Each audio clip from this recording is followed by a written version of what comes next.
आवाज आ रही है। Hello student, good afternoon. मैं आप सभी का गॉडविल इंटर कॉलेज के यूट्यूब सेगमेंट पर स्वागत करता हूं।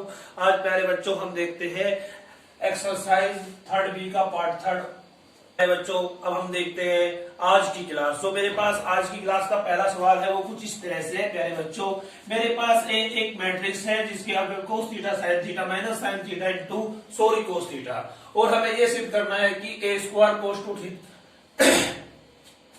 और प्यारे बच्चों हमें ये सिद्ध करना है कि A square cos two theta sine two theta और माइनस साइन टू थीटा और कोस टू थीटा सिद्ध करना है। आइए प्यारे बच्चों अब हम देखते हैं इस क्वेश्चन का सॉल्यूशन। जो मेरे पास इस प्रश्न का सॉल्यूशन होगा वो कुछ ऐसे होगा। आपको पता है मुझे ए स्क्वायर चाहिए। जब मैं ए की ए में मल्टीपल करूंगा तो मेरे पास ए स्क्वायर रिजल्ट आएगा। अब मैंने क्या किया, अब मैंने यहाँ पर ए की ए के साथ मल्टीपल की, और जब मैंने ए की ए के साथ मल्टीपल की तो आपको पता होगा ए मेरे पास यहाँ अवयव है और उसकी क्या है, अवयव है कोस theta sine theta minus sine theta cos theta. और आपको पता है ये भी मेरे पास, क्योंकि हम ए की मल्टीपल कर रहे हैं तो इसके भी हम अवयव सेम नोट डाउन कर लेंगे। साइन थीटा और बोले तो प्यारे बच्चों कोस थीटा।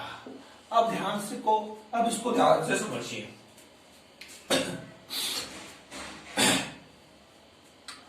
अब मुझे है ना ए की ए के साथ मल्टीपल करनी है। प्यारे बच्चों हमने इससे पहली क्लास में सीखा था, जब भी हम मल्टीपल करते हैं तो रो टू कॉलम मल्टीपल करते हैं। अब एक बात देखो प्यारे बच्चों, ये मेरे पास क्या है, रो, और ये मेरे पास है कॉलम, और ये मेरे पास है कॉलम, और ये भी मेरे पास रो है। तो मैंने पहले क्या की, जो मेरे पास फर्स्ट रो है पहले मैं फर्स्ट कॉलम में मल्टीपल करूंगा और फिर मैं प्यारे बच्चों सेकंड कॉलम में मल्टीपल करूंगा। तो मैंने कोस थीटा की कोस थीटा में मल्टीपल की तो मेरे पास क्या हुआ, कोस स्क्वायर थीटा। आपको पता होगा अगर मैं एक्स की एक्स के साथ मल्टीपल करूं तो क्या होता है, एक्स स्क्वायर। ऐसे ही मेरे पास कोस थीटा की कोस थीटा में मल्टीपल की तो मेरे पास होगा कोस स्क्वायर थीटा। तो अब मैंने यहाँ पर कोस थीटा की कोस थीटा में मल्टीपल की तो मेरे पास हो गया कोस स्क्वायर थीटा। अब इसका काम खत्म। अब मुझे बच गई साइन थीटा। अब साइन थीटा की माइनस साइन थीटा में मल्टीपल करूंगा, और आपको पता है जब प्लस की माइनस में मल्टीपल होती है तो क्या है, रिजल्ट आएगा माइनस का। तो साइन थीटा की माइनस में करी तो क्या है, माइनस के साइन स्क्वायर थीटा। इसका मामला सेट हो गया। फर्स्ट होगा हमारा काम खत्म, और जिसका काम खत्म उसका मामला काम तमाम कर देते हैं, हिंदी में बोले तो। अब मैं इस कॉलम पाया इस रो पाया और सेकंड कॉलम पाया। कोस थीटा की मल्टीपल में साइन थीटा में करूंगा तो मेरे पास क्या होगा, cos theta into sine theta. अब मेरे पास क्या है, साइन थीटा की मैं कोस थीटा में मल्टीपल करूंगा तो sign theta into cos theta. अब माइनस साइन थीटा। अब इसका काम खत्म। अब मेरे पास बच गई अगली रो साइन थीटा की कोस थीटा में मल्टीपल हुई तो क्या आया, माइनस के sign theta into cos theta.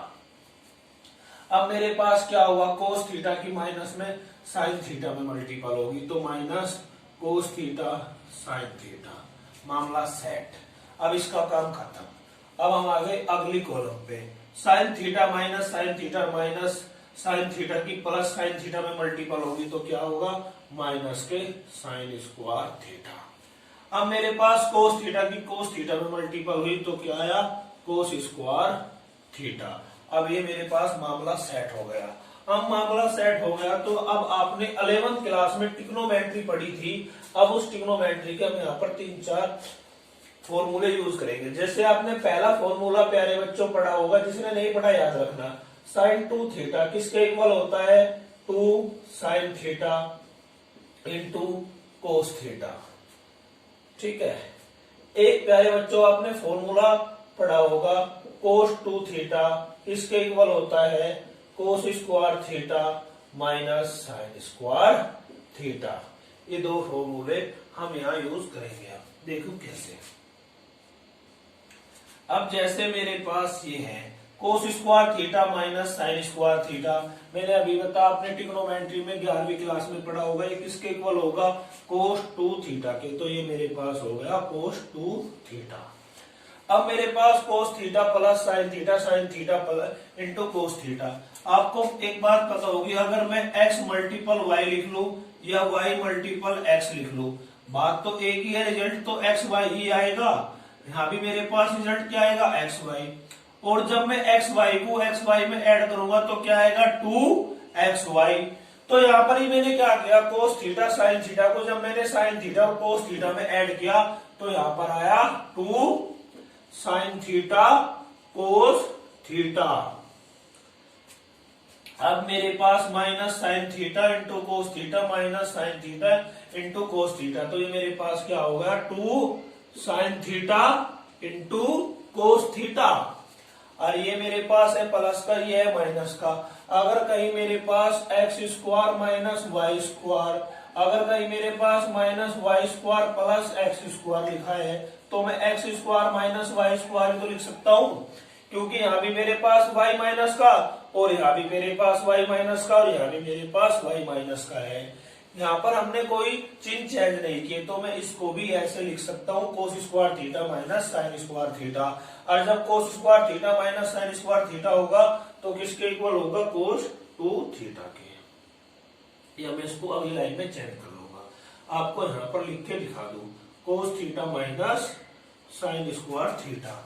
इसका काम खत्म। ये चीजें आपको समझाने के लिए थी प्यारे बच्चों, ईवीएस का भी काम खत्म। अब मेरे पास आंसर आने में इतना टाइम नहीं लगेगा। कोस 2 थीटा सेम नोट डाउन कर लिया, minus 2 sine theta into cos theta. यहां से क्या बन गया, साइन 2 थीटा। लेकिन यहाँ पर मेरे पास माइनस है तो माइनस ही रहेगा, माइनस साइन 2 थीटा। अब मेरे पास 2 साइन थीटा हो गया प्लस के साइन 2 थीटा। और ये मेरे पास हो गया कोस 2 थीटा। और प्यारे बच्चों, अब आप एक बार जो हमें सिद्ध करके लाना था उसकी तरफ ध्यान दीजिए। और हमें सिद्ध करके क्या लाना था, cos 2 theta minus sine 2 theta, sine 2 theta cos 2 theta. और ये मेरे पास क्या आ गया, ए स्क्वायर के इक्वल।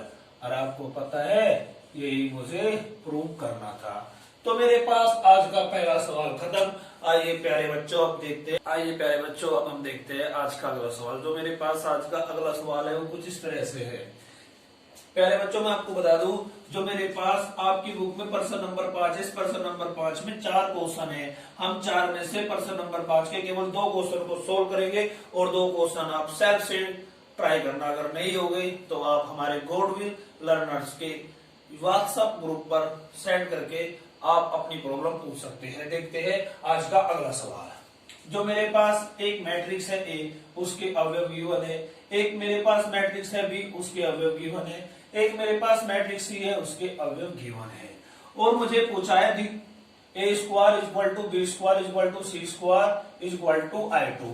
आपको बता दूं मैं प्यारे बच्चों, आई का मतलब होता है identity matrix. Identity matrix Hindi में बोले तो मुझे नहीं पता, मुझे याद नहीं है आइडेंटिटी मैट्रिक्स क्या होता है। आपको बता दूं आइडेंटिटी मैट्रिक्स ये होता है, ये मेरे पास होगा 1, ये मेरे पास होगा 0 और ये मेरे पास 1 होगा। क्यों? क्योंकि यहाँ पर मेरे पास 2 2 की कोटि का मैट्रिक्स है मेरे पास, ये सारे के सारे। अगर मेरे पास ये होते 3 के तो मैं यहाँ पर क्या लेता,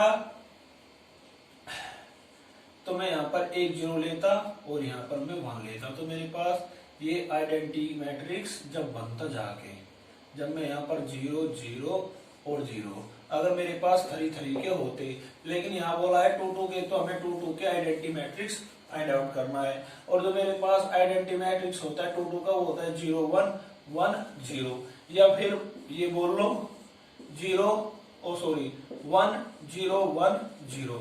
जो आपका मन है उसे हम सोल्व कर सकते हैं। देखो जैसे मेरे पास ये है ए स्क्वायर, मुझे सबसे पहले ए स्क्वायर फाइंड आउट करना है। आपको पता होगा ए स्क्वायर कब आएगा, जब मैं ए की ए के साथ मल्टीपल करूंगा। तो मैंने यहाँ पर ए की ए के साथ मल्टीपल करी। ए मेरे पास क्या था 1 0, और 0 1 और ये मेरे पास 1 0 0 1। अब मैंने क्या किया, एक ही ए के साथ, अभी मैंने बताया था प्यारे बच्चों हम रो की कॉलम के साथ मल्टीपल करेंगे। 1 की 1 के साथ मल्टीपल किया, मेरे पास 1, 0 की 0 में ऐड किया, क्या है 0, इसका काम खत्म। अब अगले का काम, 1 की 0 के साथ ऐड की, क्या मेरे पास 0, और 0 की 1 के साथ किया 0, इसका भी काम खत्म। 0 की 1 के साथ की 0, 1 की 0 के साथ की 0, और अब मेरे पास 0 की 0 के साथ की और 1 की 1 के साथ की खत्म, इसका मामला सेट। अब मेरे पास मामला सेट हो गया तो मैं क्या करूंगा, 1 में 0 ऐड करा 1, 0 में 0 ऐड करी 0, 0 में 0 ऐड करी 0, और 0 में 1 ऐड करा 1। तो देखना है मेरे प्यारे बच्चों, और मैंने इसको क्या नाम दिया है, आइडेंटिटी मैट्रिक्स। और ये मेरे पास क्या हो गया, आइडेंटिटी मैट्रिक्स। और यही मुझे सिद्ध करना था। ए स्क्वायर किसके आ गया, I2 के। ऐसे ही मैं बी स्क्वायर को फाइंड आउट करूंगा, ऐसे ही मैं सी स्क्वायर को फाइंड आउट करना। प्यारे बच्चों ये आपका होमवर्क है, बी स्क्वायर को भी ऐसे करना, सी स्क्वायर को भी ऐसे करना। अगर आपसे नहीं होगा, सर नंबर 5 का तीसरा पार्ट है वो कुछ इस तरह से है, ए के अवयव गिवन है, बी के अवयव गिवन है, और पूछा है ए भी एक शून्य अवयव है। प्यारे बच्चों आपको पता होगा जब आपने सबसे पहली या दूसरी क्लास पढ़ी थी, हमने उसमें आपको बताया था शून्य अवयव ये होता है 0 0। और आपको बता दो हमने 2 2 का क्यों लिया, क्योंकि प्यारे बच्चों मेरे पास यहाँ पर जो मुझे पर्सन गिवन है उस पर्सन में ए भी 2 2 का है और बी भी 2 2 का है। तो प्यारे बच्चों आपको इनकी आदत हो गई होगी, अगर आदत नहीं हुई तो प्रैक्टिस करना आपको कंप्लीट आदत हो जाएगी। आइए देखते हैं अगला सवाल, सीधी बात, नो बकवास। ए बी, ए की मेरे पास वैल्यू क्या है 1 -1 -1 1, और बी की मेरे पास वैल्यू क्या है 1 1 1 और 1। और आपने अभी सीखा है हम रो टू कॉलम, जिसे नहीं पता याद रखना, रो टू कॉलम, इनको हम नाम देते हैं रो और इनको नाम देते हैं हम कॉलम। 1 की 1 के साथ मल्टीपल करी क्या है 1, 1 की 1 के साथ मल्टीपल करी 1, और -1 की -1 में मल्टीपल करी तो क्या है मेरे पास -1, कोई दिक्कत नहीं होगी। अब मेरे पास आया अगला, 1 की 1 के साथ मल्टीपल करी तो मेरे पास क्या आया 1, -1 की 1 के साथ मल्टीपल करी क्या आया -1, -1 की 1 के साथ मल्टीपल करी -1, -1 की 1 के साथ मल्टीपल करी -1 की 1 के साथ मल्टीपल करी -1, और 1 की 1 के साथ मल्टीपल करी +1। अब इसका काम खत्म। -1 की 1 के साथ मल्टीपल करी -1, 1 की 1 के साथ मल्टीपल करी +1। अब आप देखना प्यारे बच्चों ध्यान से देखो, एक में से एक गया क्या बचा 0, 1 में से 1 गया क्या बचा 0, -1 +1 क्या बचा 0, और -1 +1 0। और आपको पता है इसको मैं क्या नाम दूंगा, शून्य अवयव। और मुझे यही सिद्ध करना था।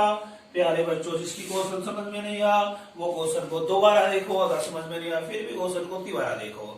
नहीं समझ में आया, जब तक समझ में ना आए क्वेश्चन को देखते जाओ, उसके बाद भी क्वेश्चन आपकी समझ में नहीं आए